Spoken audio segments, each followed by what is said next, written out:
Obviously, a new season is right around the corner, and we finished our 8th practice this morning, and I would have liked to thought that we might be a little further along. What we're running up against is we've really got two different teams. You got a team that a group of guys that know what to do because they've been here, and then you've got a bunch of freshmen that are trying to learn what to do, and so the separation is a little bit bigger than I had anticipated. But saying that, the good news is that freshman group is really a talented group of kids, and so once they do pick up everything, it's going to move much faster and also going to make us a lot better. So I'm really looking forward to this season. It's been a long 4 years. I think we're now to the point that, as I've told people, we're not going to go undefeated, but at least now I do know this, that any game that we go into, we have a chance. And I've not been able to say that, in the past. Now, saying that, obviously, we got a really tough preseason schedule. I mean, you're looking at, basically, 6 road games. That's a lot of road games, and then at the end of it, you're looking at a little over a week, and that's not even counting the tournament that's neutral. You're looking at being on the road from the 14th of December to the 22nd of December, playing 3 games. So, and then you come back home and open the league with 3 road games. So it's really going to be a challenging schedule. But I did that because, I'm probably going to get in trouble for saying this, but facts are facts in my opinion. Somebody's going to have a phenomenal non-conference season, win the league very convincingly for this to be a 2-bid league. It's just the way it is. I mean, I know they don't like for us to say that, but if you look over the last few years, what some of the teams have done and not gotten a bid, then that tells you that it's going to be difficult. So saying that, what do you do? In my opinion, what I'm trying to do is play for that conference tournament. Once you get to league play, everybody wants to play league play and they want to win it. Got it. I've put together a preseason schedule though, that, if I get caught up in wins and losses, then that's a mistake. I'm challenging this basketball team to be the best it can be come January for league play, but more specifically for March when we get in the tournament.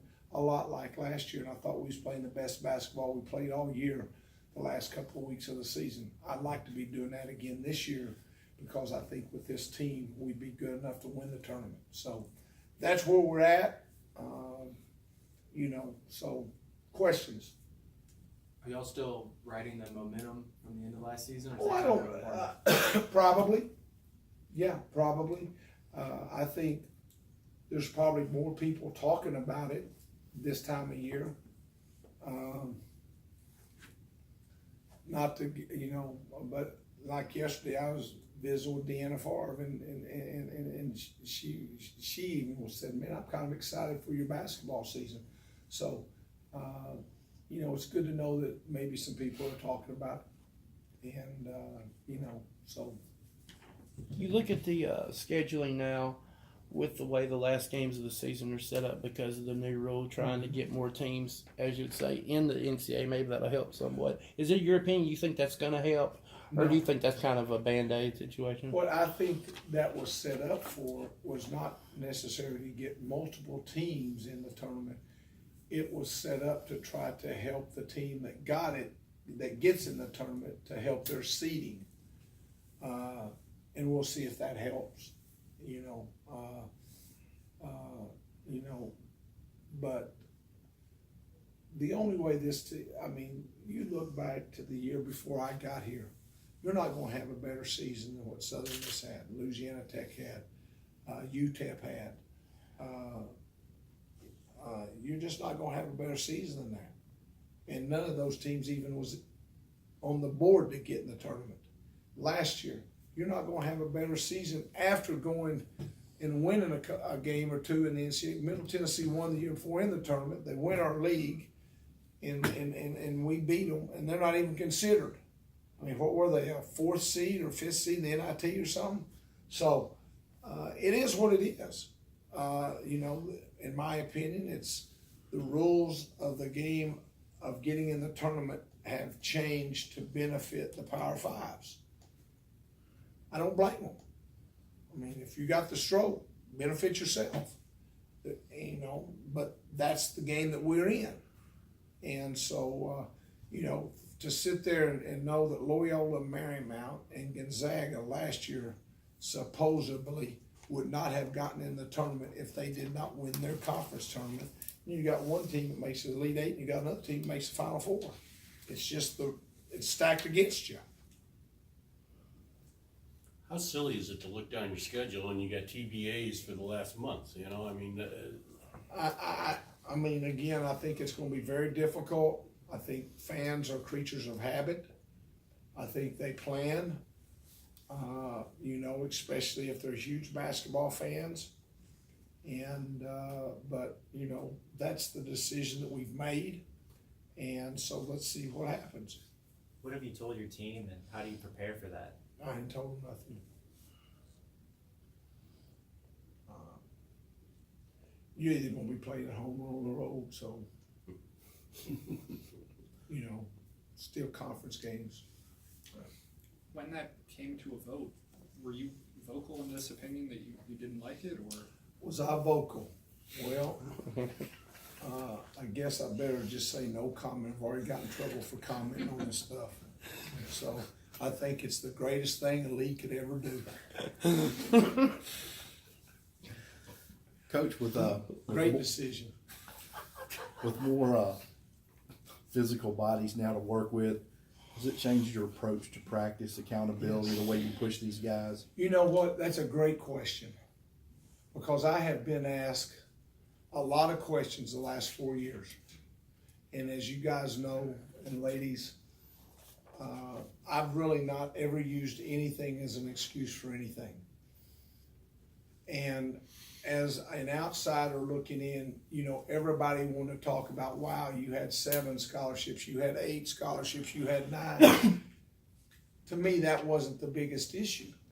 The biggest issue is just what you said, not being able to hold people accountable, whether it be on the court, off the court, those type of things, because they're going to play, and they knew they was going to play. Everybody's going to get to play. It's kind of like Little League, you know, everybody gets to bat, and then we're going to switch teams. Well, that's been the toughest part of building a culture for a basketball program, because I was 18, 19 years old too one time. It's been a long time ago, and I was going to do whatever I could do to get away with whatever. And you know, if I went out on Thursday night and stayed out late and didn't want to get up for class on Friday, I slept in. Well, there was consequences. And then I made a decision. Wow, the consequences far outweighed not getting up. I'll go sleep in class if I had to sleep, you know, whatever. But I was going to be there. Well, that's the things that I have not been able to do, is hold guys accountable. And now I will be able to do that. have you had to do that yet? Yes, on the court. Yes, I have. And it's good. I mean, our post defense the last 4 years has been the worst of any college basketball team in the country. But they knew they was going to play. And so now, if that ball goes that post too easy, then we can put somebody else in there. And you know, Coach Sutton told us this a long time ago when I was, the greatest teacher is not my voice, even though I may think it is, and that's maybe why I'm kind of hoarse.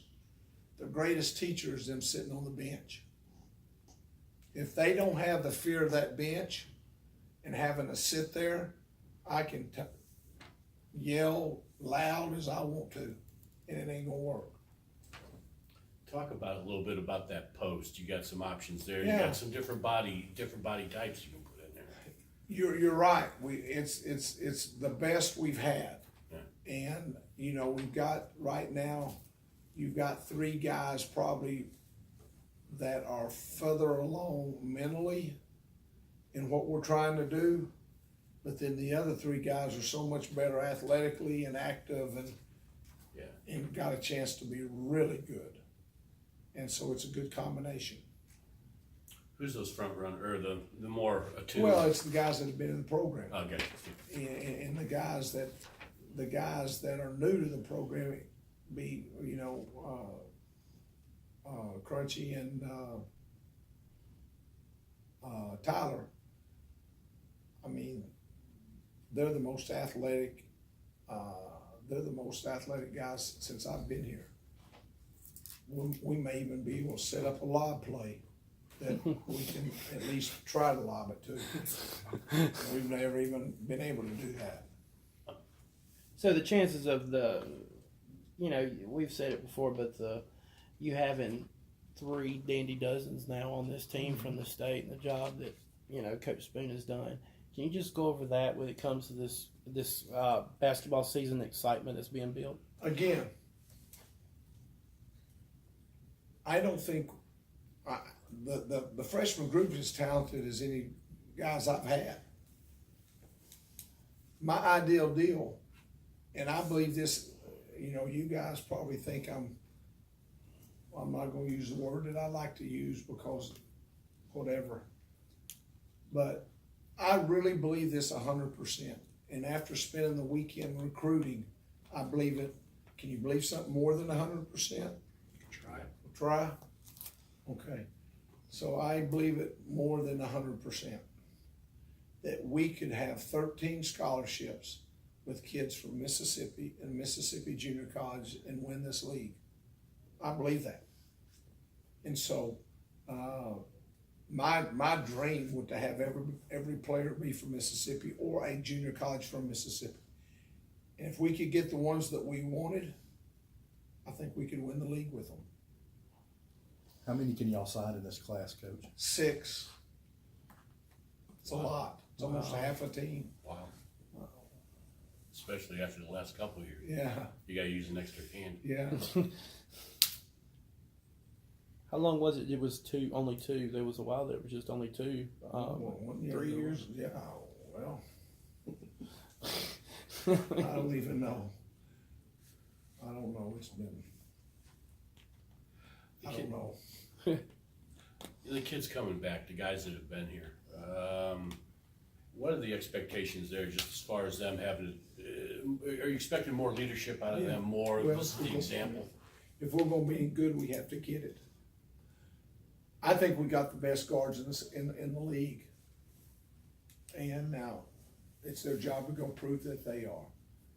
You know, unfortunately, you're gonna get a chance to talk to Tez a little bit. You know, Tez and Kevin had to play way before they were ever ready to play. Yeah. But now it's gonna benefit them. And then Dom and Tyree, I mean, to me, Tyree's is as good a point guard, not just in this league, but a lot of places, a lot of leagues. And so you put those 4 guards out there together, Dom, Tyree, Kevin, and Tez, they all bring something. And if they're going to have a good year, then they've got to improve their leadership, holding, none of them are guys that want to hold other guys accountable, but they've got to. They've got to. And we've talked about that. They do the right thing, but they got to correct the guys that don't and tell them, hey, dude, this is the way it's got to be done.